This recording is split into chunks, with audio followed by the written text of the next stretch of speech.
திருச்சிற்றம்பலம். திருவாசகத்தின் 4ஆம் தலைப்பான போற்றி திரு அகவல் எனும் பாடலின் பொருளை அறிந்து கொண்டிருக்கிறோம். இன்று 110ஆம் வரி முதற்கொண்டு 120ஆம் வரி வரையிலான பொருள் விளக்கத்தை அறிவோமா? வாருங்கள்.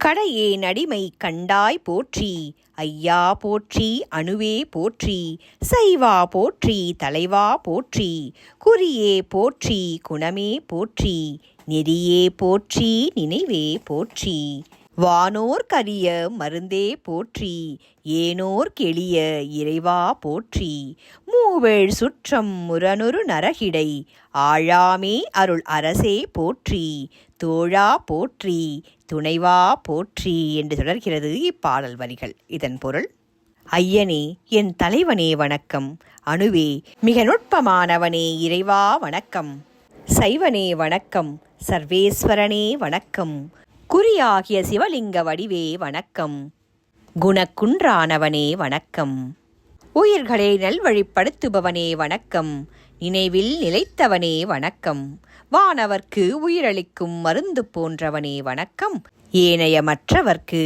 எளிதில் எய்தக்கூடிய இறைவா வணக்கம், 3-7 தலைமுறை தொடரும் சுற்றத்தார் எனும் பந்த பாசம் மற்றும் கொடிய நரகம் இவற்றில் சிக்கிவிடாமல் ஆட்கொண்டு அருள் புரிவாயம் உயிராளும் மன்னவனே வணக்கம், நட்புக்கினிய தோழமை பூண்டவனே வணக்கம், தோன்றா துணையாய் அமைந்தவனே வணக்கம், எனக்கு வாழ்வாதாரமான கடவுளே வணக்கம், வைப்பு நிதி போன்றவனே வணக்கம் என்று உருகி உருகி பாடுகிறார் மணிவாசகப் பெருமான்.